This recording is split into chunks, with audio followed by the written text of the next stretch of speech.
Guru Ji Ka Khalsa, Vaheguru Ji Ki Fateh. And thank you very much, Snehpal, for the introduction. And it has been a pleasure to meet with Hartek, speak with him this week. And my heart fills with optimism and joy when I see young Sikh women and men like yourselves leading the way in the community, and that really tells me that the future is nothing but bright, not only for the community but also for our country, which we so lovingly want to see prosper. And I also feel very honored to be in the presence of Dr. Anand, Lieutenant Colonel Kalsi, and Dr. Garewal, to be included with them in this year's Tegh Talks. They are amazing leaders in their fields.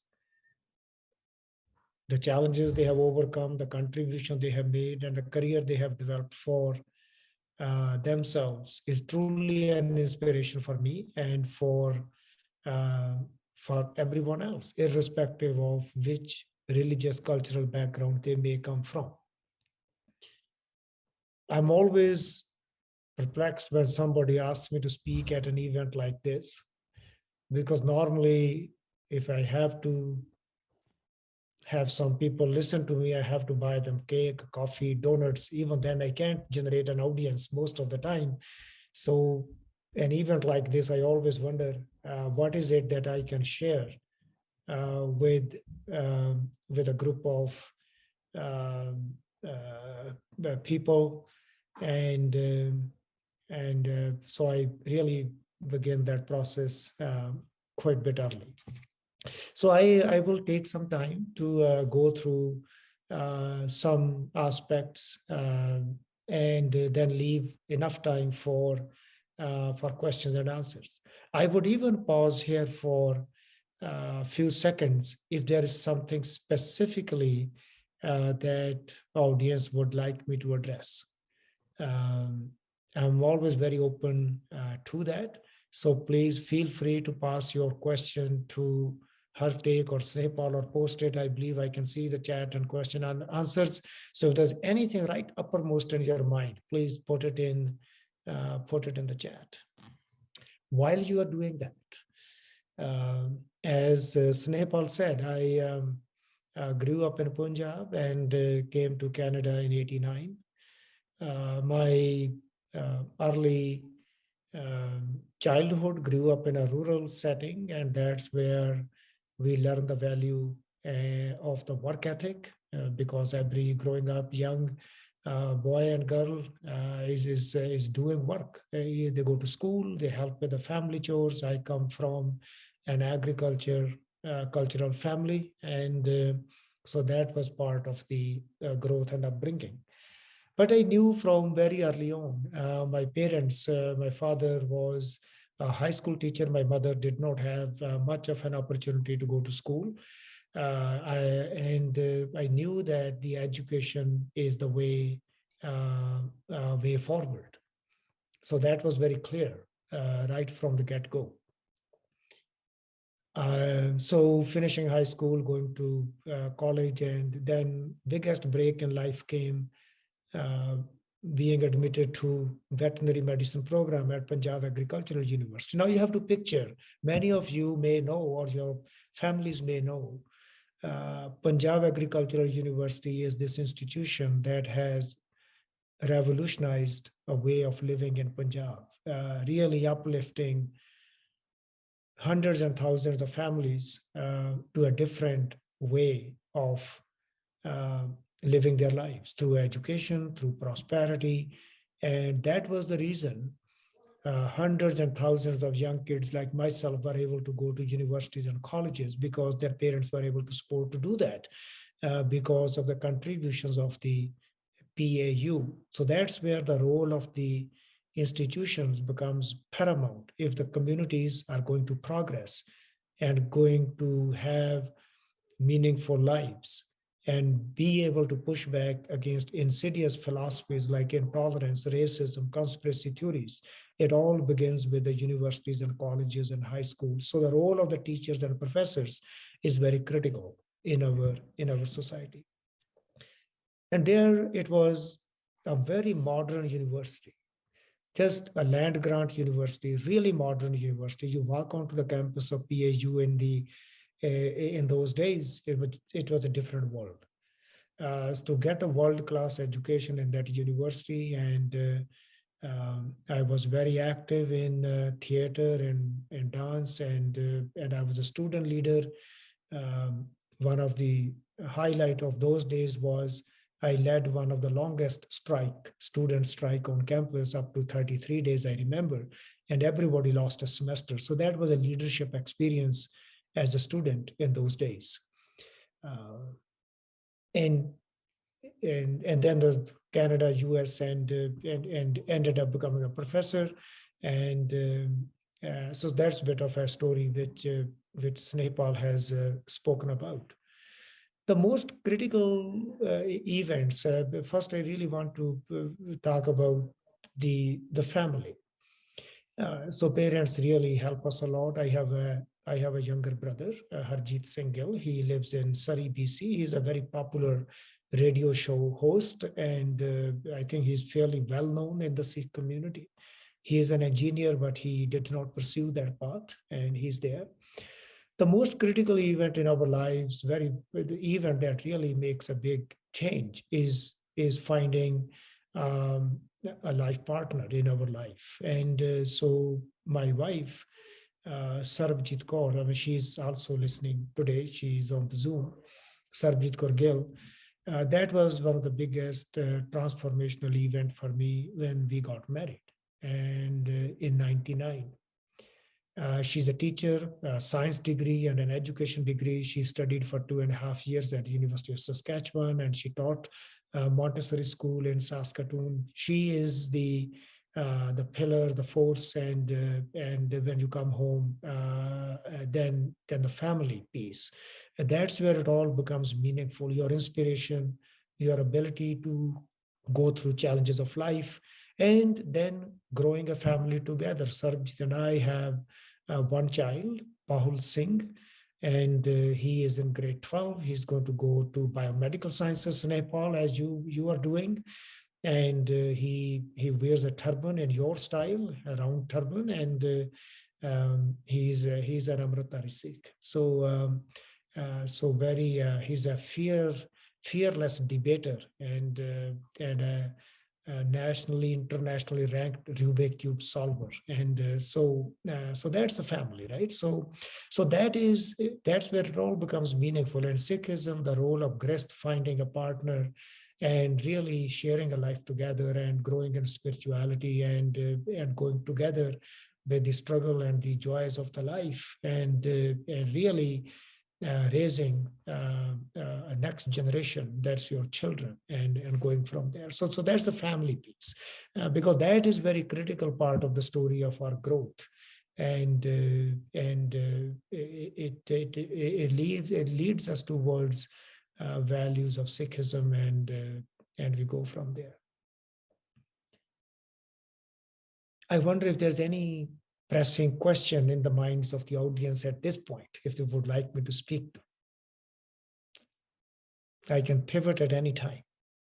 Otherwise, I'm a professor. I speak in 45-minute long stretches. So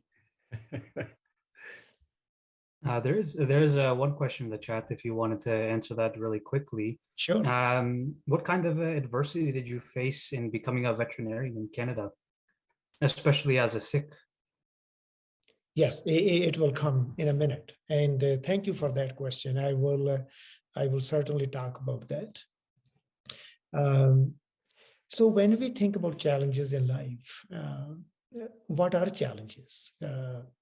The challenges that we can't see our way through a situation in which we are stuck. It could be of our own making. It could be of the making of the society. It could be coming at us from intolerance, a lack of understanding of the environment, about our values. And it could be economic, could be social, could be family. So quite often the challenge is simply a situation which we have not found a solution yet. And so how do we find a solution to a problem? And whether it's a community problem. When I came to Canada in 89, the biggest thing was, will RCMP allow Sikhs to wear a turban? Sardar Baljit Singh was going through that process. There was a member of parliament in Calgary who was generating signatures, 40,000, I believe, against that wearing, allowing the turbans in the RCMP. And where is that member of parliament today? These people get mixed up with the dust of the history while turbans flourish everywhere. So the Sikh community at that point found a solution to that problem in many ways, and eventually we came through that. So problems could be at the community level, at the individual level. Problem or the challenge is simply we haven't found a solution to it yet. And as human beings, especially as value-driven a community as Sikhs, it is absolutely easier for us to find a solution to any challenge, whether it was Sikhs landing here 150 years ago, or the Komagata Maru, or fight against colonialism. We have always found a solution to a challenge. So my challenges in the grand scheme of things are minuscule, and people who know me, they will be even hard pressed for me to see me using the word challenge, that I had a challenge in my life. So my mindset is built that way. So these are simply situations, we work through them, and then we find a solution, not only for ourselves, but for others as well at the same time. And to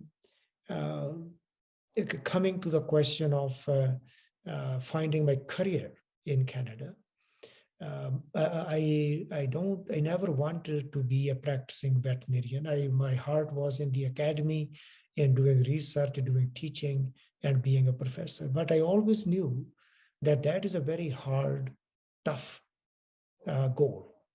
I knew my weaknesses, my deficiencies. I come from a village. I did not go to any elite school.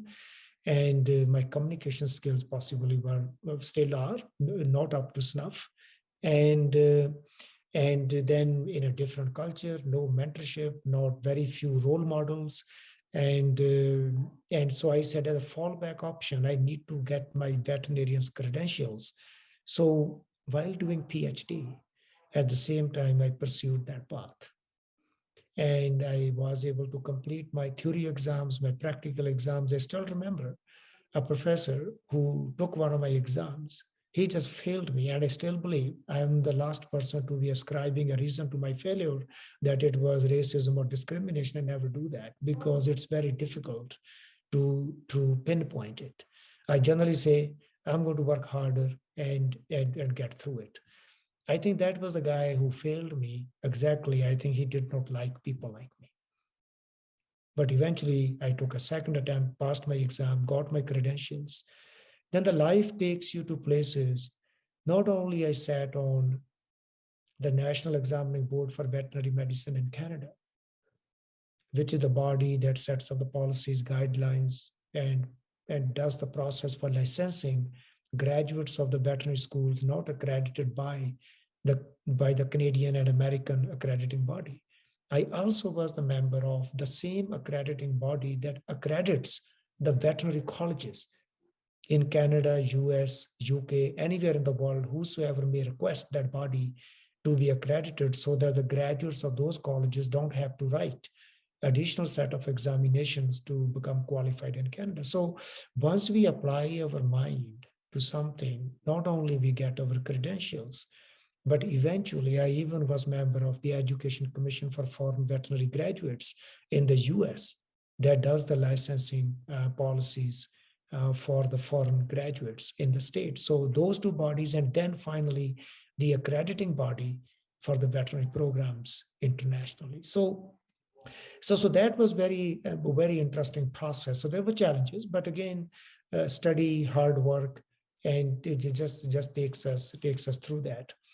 And so that just one example. Veterinary medicine is a very homogeneous profession. It is a land-based profession.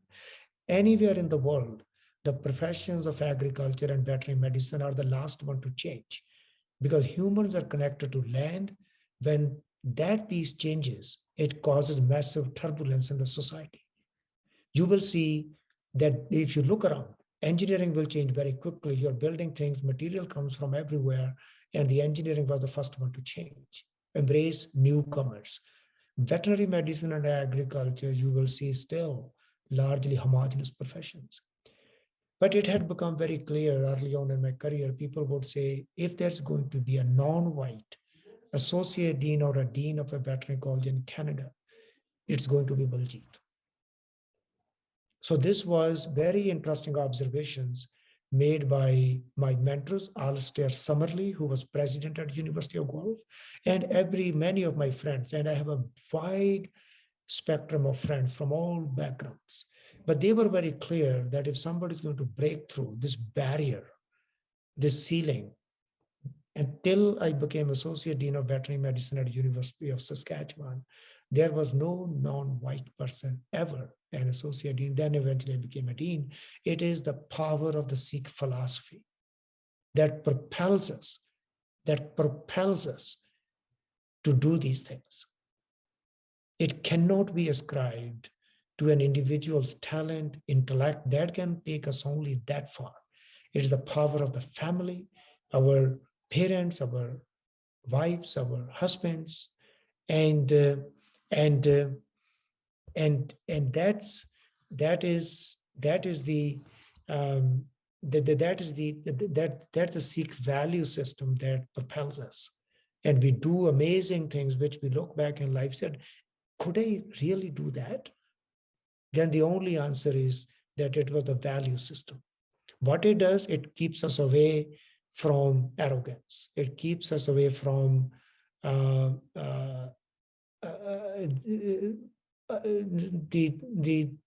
the illnesses of too much pride. But it keeps us confident. It keeps us humble, full of humility. That's where it all came from, and it allows us to do seva then. And then it takes us to better places. How do we come about these challenges? So the religious values, Sikh values, the community, the Guru said community, the Sangat. And the Sangat is not only restricted to fellow Sikhs in the Gurdwara Sahib or other organizations. Our Sangat is beyond the Sikhism. Our Sangat is opening our hearts, our minds to any human being in this world. And they are our Sangat. We sit down with them, we share our thoughts, we work together, and through that we learn. The more we open these rooms in which Sangat comes in from anywhere, the better we become, and every challenge becomes very simple way of going through and solving it for everybody. I'm a big believer in meeting people. And Tegh, you would know, I've been talking to my wife and my son about meeting with you, that it was so joyful meeting with Tegh. And that to get to know him, I look forward to get to know more young people in Ottawa and to get to know them. So this gives me biggest joy. I am also a big believer that any meeting with anybody could lead to absolutely unprecedented learning, first learning, and number two, then other opportunities after that. And I have met people just on the roadside, because you say hello to somebody, then you talk to somebody, then somehow you run into that person over and over again, then a learning begins from that piece. So I believe in random learnings, random accidental meetings with people. And then every meeting is taken in a way with an openness. It's not transactional. It's an open-ended, open-hearted meeting with anybody. And then we go our own ways. So building that Sangat and with the values that we have makes every challenge. People are hard pressed for me to hear me use the word challenge. And so opportunities for growth, for learning, for creating a better community, better society. That's our ultimate goal. That's our ultimate goal at the end of the day. to contribute to that. I have believed in competing for things, not for the sake of competition. Sometime now I'm going to leave a couple of things with you in the next 2 minutes, is that competition is great. Sometimes we fail, sometimes we succeed. Quite often I find people to default to a very quick place where we say, I was great, the committee didn't listen to me, there was somebody against me. That does not help us. We cannot change anybody else. We cannot change the committee unless we are very convinced that there's a systemic barrier which goes beyond me. It is interfering with the success and growth of many people. Then we fight that. Otherwise, as individual, we say, no, I need to go back and look, what is it I can do better so that I go at it again. And every goal we set for ourselves is not achievable. I'm not a big fan of saying you can be all you want to be. It's just a warm and fuzzy thing we tell everybody. We can be all we put our hard work into. That's what it is. And then we also need to realize that everybody out there is, God has built like us, equally smart, equally hardworking, and on any given day, anybody can succeed. So that sense of humility and taking the failure with us and going back to a place of spirituality and thinking about that gets us to a better place. So really, if you hear community, which is our family, our sangat, our Sikh values, and then really continue to build in the community. And that's what makes us really better at the end of the day. I will stop here now. Thank you very much.